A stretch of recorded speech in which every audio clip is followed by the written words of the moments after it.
기대가 크면 그만큼 실망도 큰 법입니다. 나의 강렬한 열망이 성취되지 않았을 때에 내가 들인 시간과 노력, 그만큼 그 상처에서 회복되기가 쉽지가 않습니다. 오늘 본문의 두 제자도 마찬가지였습니다. 그들은 오랜 기간 동안 예수를 관찰하였고 또한 예수님을 따라다녔고 그러므로 그분으로부터 이스라엘을 구원할 자라는 확신을 가지게 되었습니다. 그리스도와 함께하면서 귀신이 쫓겨나는 광경을 수없이 목격하였고 또한 떡 5개와 물고기 2마리로 2만여 명, 그러니까 성경에는 5천 명이라고 되어 있지만 남자 5천 명, 그 많은 사람이 배불리 먹는 광경도 목격했습니다. 더욱이 당시에 부패했던 권력과 결탁했던 사두개인이나 또한 삶과 신앙이 일치하지 않던 바리새인과는 달리 그들이 따르던 예수 그리스도는 위엄이 넘쳐났습니다. 쉽게 말해서 아우라가 달랐던 것이죠. 이분이 바로 나의 구세주이시구나. 이분을 따르기만 하면 로마의 압제에서 해방될 수 있겠구나. 이것이 예수를 따르던 대부분의 사람들의 심정이었고 또한 본문에서 함께 보신 두 제자의 소망이기도 하였습니다. 그런데 그 예수가 당시 지도자들에 의해서 십자가에 못 박혀 죽어버리십니다. 의심의 여지 없이 모든 사람이 보는 앞에서 예수 그리스도는 십자가에 못 박혀 죽으셨습니다. 성경은 그리스도의 완전한 죽음을 확인시켜 주시기 위해 로마 병사가 창으로 그의 옆구리를 찔렀다고 생생하게 묘사하고 있습니다. 이러한 그리스도의 완전한 죽음은 그를 따르던 자들의 소망 또한 완전히 끊어졌음을 보여줍니다. 그리스도를 따르는 소망이 크기 때문에 그들의 실망 역시 지대했기 때문이죠. 오늘 본문은 이러한 낙심한 제자들에게 다시 열정과 그리고 희망을 회복시켜 주신 우리 예수 그리스도의 말씀입니다. 또한 동시에 예수 그리스도를 따르면서도 그리스도를 믿는다고 고백하면서도 삶의 세파에 지치고 또한 세상의 교회를 향한 여러 질타, 그것에 움츠러져서 내가 예수를 믿는다고 고백하는 것을 주저하는, 또 더 나아가서 교회에 정기적으로 출석하기는 하지만 그러나 처음 주 예수 그리스도를 만났을 때의 그 감격 그리고 생생한 열정을 잃어버린 우리에게 주시는 사랑 가득한 우리 주님의 권면의 말씀입니다.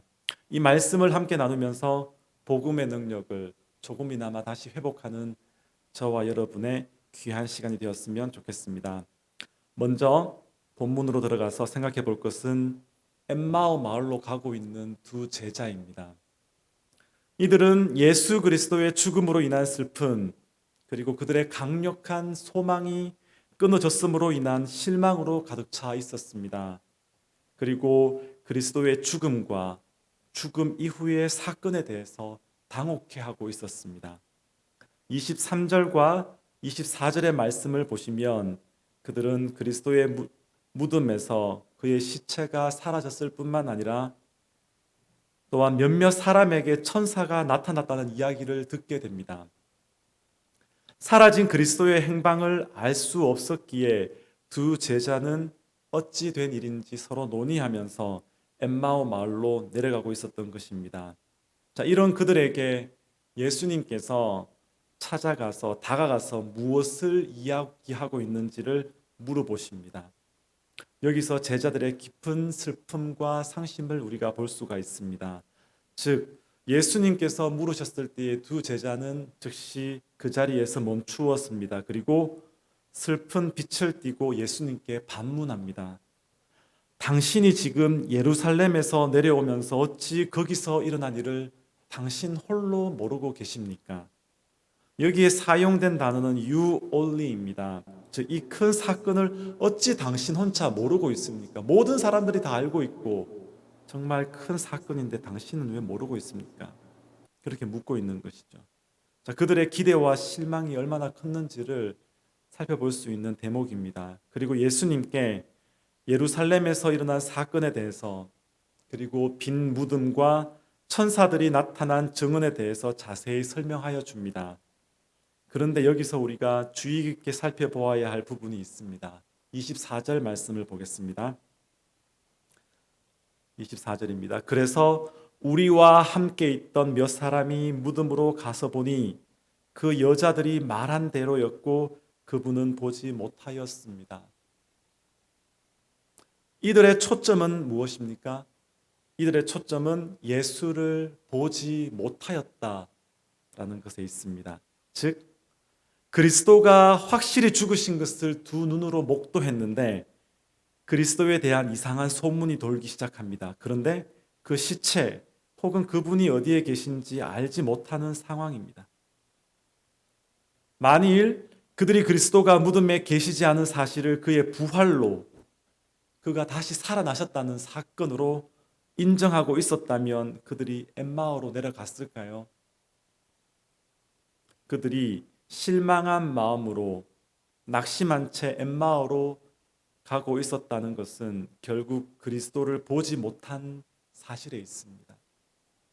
당혹스러운 것이죠. 진짜 살아나셨을까? 아니, 사람이 죽었는데 어떻게 살아날 수 있을까? 누가 그 시체를 가져갔을까? 천사들은 무엇을 의미하는 것일까? 천사들의 증은 그리스도가 살아나셨다. 이러한 말을 믿을 수가 있을까? 이러한 두 제자들의 모습은 결국 그리스도의 부활에 대한 확실한 신앙이 없다는 것, 보이지 않는 그리스도에 대한 믿음이 부족한 사실을 여전히 보여줍니다. 예수님께서 그분의 공생의 사역 동안 부활하실 것이라고 누차 말씀하셨지만 그들에게는 그 믿음이 없었던 것이죠. 그런데 여기서 우리는 이 누가가 오늘 이 말씀을 읽는 우리에게 강조하고 있는 것을 발견하게 됩니다. 즉 봄에 대한 아이러니입니다. 두 제자의 강조점은 그리스도를 보지 못하였다는 데 있습니다. 만약 발견했다면 상심하지 않을 건데 우리가 봤다면 내 눈으로 확인했다면 내가 이렇게 당혹스럽지 않을 것인데 그런데 아이러니하게도 그들 앞에 예수님은 지금 계십니다. 그런데 그들은 그 예수를 알아보지 못하고 있습니다. 그들이 그토록 간절히 바라고 찾던 예수가 그들 앞에 있건만 그들은 모릅니다. 즉 눈으로 보고도 보지 못하는 것이죠.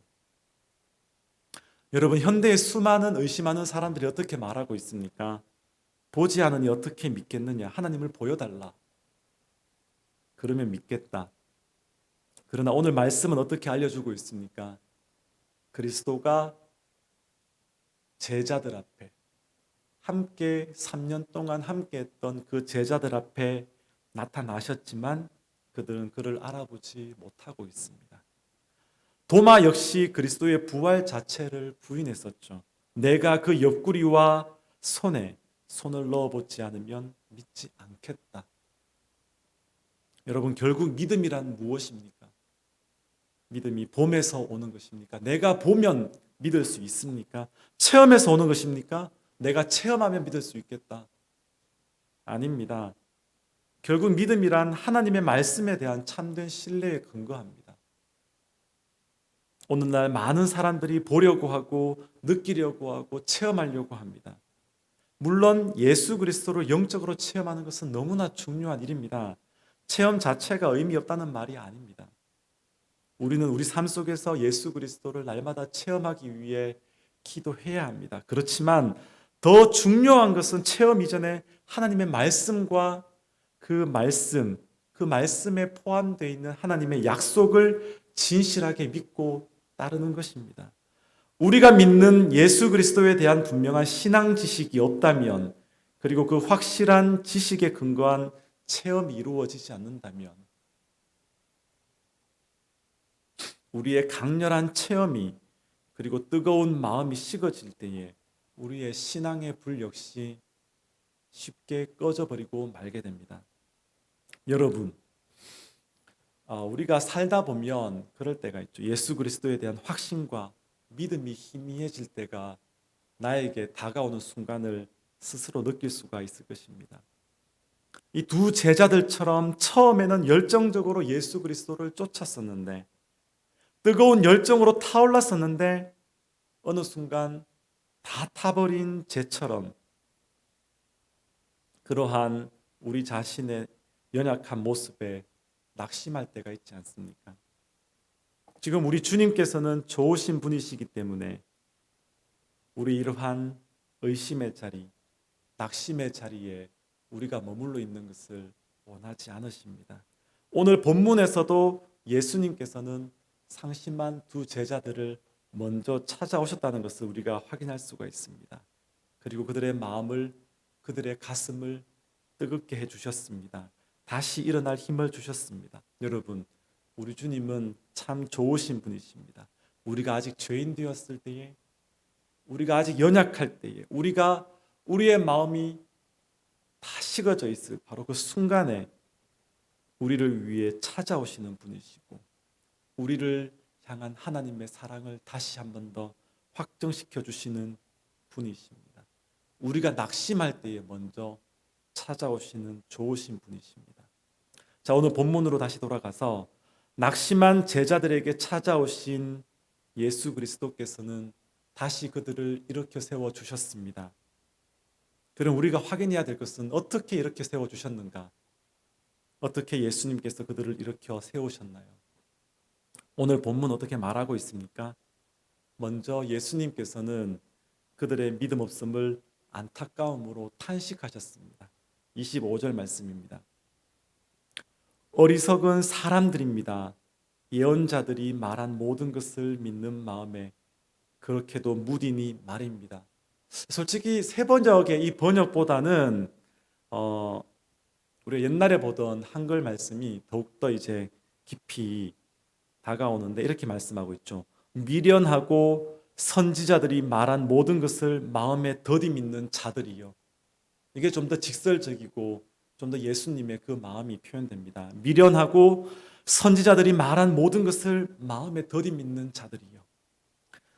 한글 성경에는 자세히 보이지 않지만 원어로 보면 예수 그리스도의 탄식, 즉 오호라라는 이 말씀이 포함되어 있습니다. 오호라. 즉 예수님께서 탄식하시면서 그들의 믿음 없음을 안타까워하십니다. 하나님의 말씀이 분명한데 왜 이 말씀을 이해하고 따름에 있어서 미련한가? 내가 너희들과 함께 3년 동안 그토록 누차 이야기했는데 왜 내 말을 믿는데 그렇게 미련하냐? 왜 더디 믿냐? 예수님의 탄식이었습니다. 그리고 어떻게 하셨습니까? 예수님께서 그렇게 탄식하시고 질책하시고 비난하시기 위해서 탄식하셨겠습니까? 아니죠. 그들을 회복시키 주기 위해서였겠죠. 그래서 그들의 가슴을 뜨겁게 해주셨는데 어떻게 그들의 가슴을, 그들의 신앙을 회복시켜 주셨나요? 예수님께서 하신 일은 당신의 죽음과 부활에 대한 성경의 말씀을 다시 한 번 더 풀어주시는 것이었습니다. 하나님의 말씀을 풀어주시는 것이었습니다. 27절 말씀입니다. 그리고 예수께서는 모세와 모든 예언자들에서부터 시작하여 성경 전체에서 자기에 관하여 써놓은 일을 그들에게 설명하여 주셨다.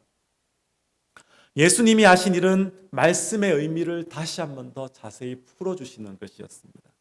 구약의 모든 말씀이 당신의 죽으심과 부활에 관한 말씀이심을 분명하게 선포해 주신 것이죠. 제가 몇 군데를 예를 들어서 말씀드리겠습니다. 신명기 18장 15절 말씀을 풀어주시면서 그리스도 자신이 하나님이 보내신 선지자이심을 증언해 주셨습니다. 즉 하나님의 뜻을 알고 하나님의 뜻을 선포할 선지자가 바로 예수님 당신이심을 알려주셨습니다. 그리고 시편 2편 7절 말씀을 통해서 그리스도 자신이 하나님의 유일한 독생자로 우리를 구원하기 위해 하나님이 보내신 분이심을 증언하셨습니다. 또한 시편 16편 8절부터 11절까지의 말씀을 통해 하나님께서 그리스도를 죽음에 버려두시는 것이 아니라 스올에서 그 영혼을 다시 살리실 것을 설명해 주셨습니다. 또한 시편 110편 1절 말씀이 부활하신 예수 그리스도가 보좌 우편에 좌정하실 것임을 보여주고 있음을 설명해 주셨습니다. 즉 그리스도의 부활, 승천, 보좌 우편에 앉으심에 대해 이미 구약 성경이 증언하고 있음을 분명하게 밝혀주신 것이죠. 더 나아가서 이사야 53편의 말씀, 이 말씀이 당신의 십자가에서 죽으심이, 예수 그리스도의 십자가에서 죽으심이 우리의 허물과 우리의 죄악 때문임을 상기시켜 주고 있음을 또한 확증시켜 주셨습니다. 이처럼 그리스도의 죽음과 부활이 성경, 좀 더 자세히 말해서 구약 성경의 한결같은 증언임을 예수 그리스도께서는 두 제자에게 다시금 알려주고 계시는 것이죠. 자, 이제 예수 그리스도로부터 그의 죽음과 부활의 참된 의미를 듣고 깨닫게 된 두 제자는 더 이상 낙심과 실망에 잠겨 있을 수가 없었습니다. 그들은 서로 이렇게 말합니다. 32절 말씀입니다. 그들은 서로 말하였다. 길에서 그분이 우리에게 말씀하시고 성경을 풀이하여 주실 때에 우리의 마음이 우리 속에서 뜨거워지지 않았습니까? 그들로 하여금 그리스도의 죽음과 부활에 대한 신앙의 확신을 회복시켜 준 것은 바로 하나님의 말씀의 능력이었습니다. 다시 한 번 더 말씀을 온전히 이해할 때에 말씀이 가리키는 메시아가 바로 예수 그리스도요, 그분의 죽으심과 부활이 우리의 생명임을 확신하게 되는 것이었습니다. 처음 그들에게 예수 그리스도의 죽음은 모든 희망의 상실이었습니다. 그러나 이제 그들과 오늘 예수 그리스도를 믿는 우리 모두에게 예수 그리스도의 죽음은 다른 의미를 가지게 되었습니다. 즉, 그리스도의 죽음은 단순한 죽음이 아닙니다. 그리스도의 죽음은 죽음의 죽음이요, 또한 죄의 죽음이요, 사탄의 권세의 깨어짐입니다. 그리고 그리스도의 부활로 말미암아 성도는 새 생명, 속죄함, 그리고 사탄의 승리의 능력을 부여받았습니다. 이처럼 하나님의 말씀이 우리의 마음속에서 항상 살아 있어야 합니다.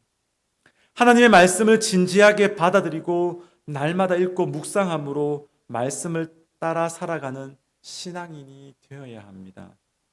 우리의 마음이 우리의 소망, 우리의 희망, 또한 우리의 욕망으로 뜨거워지는 것이 아니라 오직 하나님의 말씀, 좀 더 자세히 말하면 하나님 그분이 우리 삶의 주인이 되심으로 말미암는 벅찬 감동이 날마다 신자에게 있어야 됩니다. 저와 여러분에게 하나님의 말씀이 주시는 그 힘과 능력이 있어야 한다는 것이죠. 자, 이제 두 제자는 이러한 기쁨으로 가득 차서 다시금 예수 그리스도를 향한 소망을 가지게 됩니다. 절망에서 소망으로 돌아서게 되는 것, 하나님의 말씀의 능력이었습니다. 그리고 이 말씀의 능력은 즉시 즉각적인 신앙의 반응으로 이어지게 되었습니다. 33절 말씀입니다. 그들이 곧바로 일어나서 예루살렘에 돌아와서 보니 예수 그리스도의 죽으심 이후 그들은 슬픔과 상심으로 고향을 향해 떠나갔습니다. 그러나 예수님께서 그들에게 말씀을 풀어주셨을 때에, 그 말씀이 그들의 가슴을 뜨겁게 하였을 때에 그들의 심장은 다시 뛰게 되었습니다. 그들은 이제 담대하게 예수 그리스도의 죽으심과 부활을 선포하게 되었죠. His risen, 주님께서 부활하셨다. 예수님께서 부활하셨다. 확신에 찬 그들의 음성입니다. 이것이 두 제자의 고백이었고 또한 이것이 초대교회의 선포이자 초대교회의 생명의 원동력이었습니다. 그리고 이러한 일은 즉각적으로 이루어졌습니다. 곧 그때로 일어나 예루살렘으로 돌아갔죠. 이 말 자체가 그들이 밤중에 바로 떠난 것인지 아니면 아침에 일찍 일어나 떠난 것인지 그것은 중요한 것이 아닙니다. 중요한 것은 예수 그리스도의 말씀을 통해 예수님의 죽으심의 의미를 깨닫게 된 그들이 즉시 일어나 다시 예루살렘으로 돌아갔고 부활 신앙이 회복되었다는 바로 그 사실에 있습니다.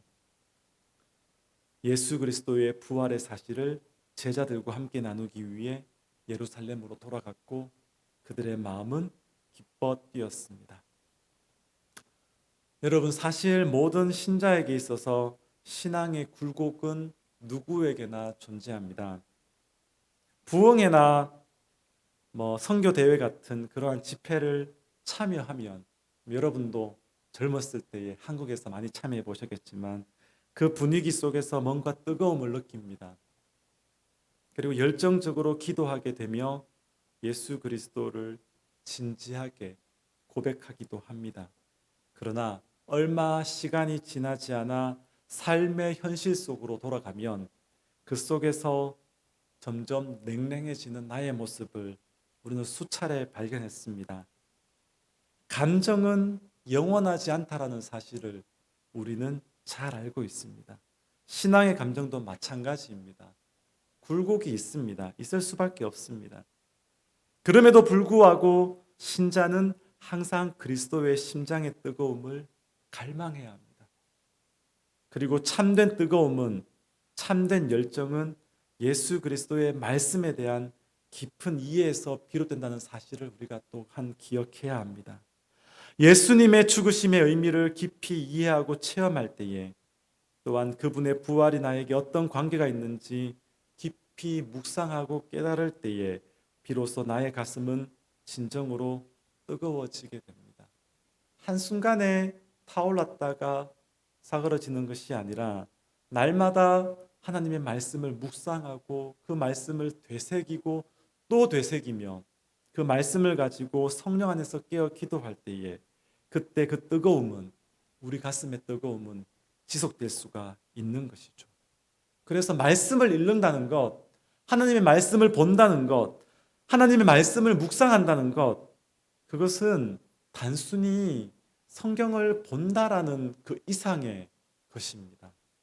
하나님의 말씀을 읽으면서 그 말씀이 내 마음을 움직여 달라고, 그 말씀이 매일매일 내 삶 속에서 내 마음을 감동시켜 달라고, 성령 하나님이 내 마음의 뜨거운 열정이 식어지지 않게 해달라고, 그렇게 말씀과 그 말씀을 가지고 기도하는 그러한 삶이 우리의 삶이 되어야 한다는 것이죠. 신자의 삶이 되어야 한다는 것이죠. 그것이 우리에게 필요한, 예수님께서 오늘 이 본문 말씀을 통해 두 제자에게 깨닫게 하신 말씀의 본질입니다. 결론적으로 말씀을 맺도록 하겠습니다. 여러분, 우리 안에, 그리고 우리와 함께 하시는 성령을 더 이상 근심하게 하지 않는 저와 여러분이 되었으면 좋겠습니다. 우리의 삶을 주관하신 하나님을 인정하고 날마다 말씀과 기도로 우리의 가슴이, 우리의 심장이 날마다 뜨거워지는 그러한 참된 경험을 저와 여러분이 날마다 했으면 좋겠습니다. 주님께서 말씀하시죠. 나를 간절히 찾는 자가 나를 만날 것이라.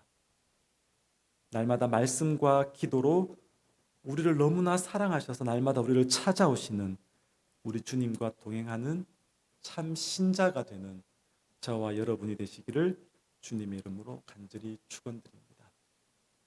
기도하겠습니다.